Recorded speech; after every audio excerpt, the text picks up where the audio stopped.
Hi hello అండి. ఈరోజు recipe వచ్చేసి మనము ఇడ్లీ అయితే ఎలా రెడీ చేసుకోవాలో చూద్దామండి. ఇడ్లీ అంటే మామూలు ఇడ్లీ పిండితో కాదండి, మనం ఇంట్లో ఉన్న రైస్తోనే ఇడ్లీ ఎలా రెడీ చేసుకోవాలో మీకైతే ప్రాసెస్ అయితే చూపిస్తాను. ఇడ్లీ అయితే చాలా మెత్తగా మృదువుగా వచ్చిందండి. టేస్ట్ కూడా చాలా బాగుంది. అసలు బియ్యం పిండి టేస్ట్ అనేదే లేదు. ఈ రైస్ ఇడ్లీలనైతే పల్లి పుట్నాల చట్నీతో, పచ్చిమిర్చి టమాటా చట్నీతో మరియు సాంబార్తో కూడా సర్వ్ చేసుకుంటే చాలా చాలా టేస్టీగా ఉంటుందండి. ప్రస్తుతానికి నేను సాంబార్తో కాకుండా చట్నీలతో మాత్రమే వీటిని టేస్ట్ చేస్తున్నాను. చాలా అంటే చాలా బాగుంది. మీరు కూడా ఒకసారి ట్రై చేయండి. ఎప్పుడు ఇలాగే రెడీ చేసుకుంటారు. షుగర్ పేషెంట్లు మాత్రం కొంచెం దీన్ని అవాయిడ్ చేస్తే బాగుంటుంది. ప్రాసెస్లోకి వెళ్తే మనము ఇడ్లీ అయితే ఎలా రెడీ చేసుకోవాలనేది చూసేద్దాం పదండి. ముందుగా అయితే ఇడ్లీలు ప్రిపేర్ చేసుకోవడానికి మనము దోశల పిండి ఎలా అయితే రెడీ చేసుకుంటామో అలాగే ఇడ్లీ పిండిని కూడా రెడీ చేసుకుందామండి. ముందుగా అయితే ఒక బాణి తీసుకుందాము. దాంట్లో మన దగ్గర దొరికే రేషన్ బియ్యం ఉంటాయి కదా, రేషన్ బియ్యం అయితే తీసుకుందామండి. ఇడ్లీలకు రేషన్ బియ్యం అయితే పిండి కొంచెం మంచిగా ఎదిగి చాలా మెత్తగా మృదువుగా వస్తాయండి. ఒక 3 కప్పులు మనము రేషన్ బియ్యం తీసుకున్నట్లయితే దానికి 1 కప్పు మినపప్పు అయితే తీసుకోవాలండి. అలా తీసుకుంటే కరెక్ట్ క్వాంటిటీ అయితే సరిగ్గా సరిపోతుంది. టేస్ట్ కూడా చాలా రుచిగా ఉంటుంది. మనము ఇడ్లీ పిండి అవసరం లేకుండానే చేస్తున్నాం కాబట్టి మనకు ఇడ్లీ పిండి లేదు అనే అది అయితే ఉండదండి. చాలా అంటే చాలా టేస్టీగా ఉంటాయి. అచ్చం ఇడ్లీ పిండి టేస్ట్ లాగానే అనిపిస్తాయి. దాంట్లో మనము టేస్ట్కు తగ్గట్టుగా కొంచెం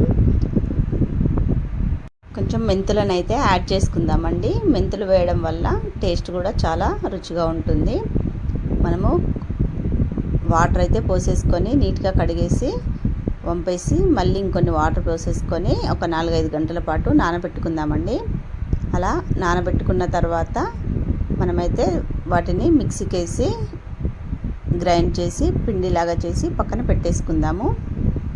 ఒక 4-5 గంటలు అయితే ఖచ్చితంగా నానాలండి. అలా నానితేనే పిండి కూడా చాలా మంచిగా గ్రైండ్ అవుతుంది. అలా నానిన బియ్యాన్ని మిక్సీ జార్లోకి తీసుకొని మనమైతే మిక్సీ పట్టేసి వేరొక బాణీలో వేసేసి పక్కన పెట్టేసుకుందామండి. దోశ పిండిలా మరీ మెత్తగా గ్రైండ్ చేసుకోకూడదండి. కొంచెం బరకగా ఉంటేనే ఇడ్లీ పిండి అనేది చాలా మంచిగా వస్తుంది. క్వాంటిటీ కూడా మనము ఇడ్లీలు అయితే ఎలా వేసుకుంటామో అంతే వాటర్ పోసుకోవాలండి. మూత పెట్టేసి ఒక నైట్ అంతా నానబెట్టేసి పక్కన పెట్టేసుకున్న తర్వాత మార్నింగ్ చూస్తే ఇలా పిండి అయితే మంచిగా ఎదుగుతుందండి. దాంట్లో మనము సరిపడంత కొంచెం మీకు ఇష్టమైతే బేకింగ్ సోడా వేసుకోండి, లేదంటే స్కిప్ చేయొచ్చు. బేకింగ్ సోడా వేసుకోవడం వల్ల ఏంటంటే ఇంకా కాస్త మెత్తగా ఉంటాయి. సరిపడంత ఉప్పును కూడా వేసేసి పిండిని మంచిగా కలిపేసి పక్కన పెట్టేసుకోండి.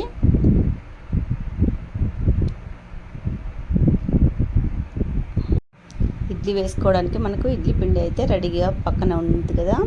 ఇప్పుడైతే ఇడ్లీ పాత్రలో కొంచెం ఆయిల్ వేసేసుకోండి, ఎందుకంటే గిన్నెకు అతుక్కోకుండా ఉండడానికి. మొత్తం ఆయిల్ అంతా స్ప్రెడ్ చేసుకున్న తర్వాత కొంచెం ఇడ్లీ పిండిని అయితే ఇడ్లీ పాత్రలో వేసేసుకోండి. దాన్ని ఇడ్లీ పాత్రలో పెట్టేసి ఒక 5-10 నిమిషాలు మనము కుక్ చేసుకున్నామంటే మనకైతే ఇడ్లీలు అయితే రెడీ అయిపోతున్నాయండి. చూసారుగా, ఇడ్లీలు అయితే రెడీ అయిపోయాయి. మనము ఇడ్లీ పిండితో రెడీ చేసుకున్న ఇడ్లీ లాగానే మెత్తగా చాలా టేస్టీగా ఉన్నాయండి. మీరు కూడా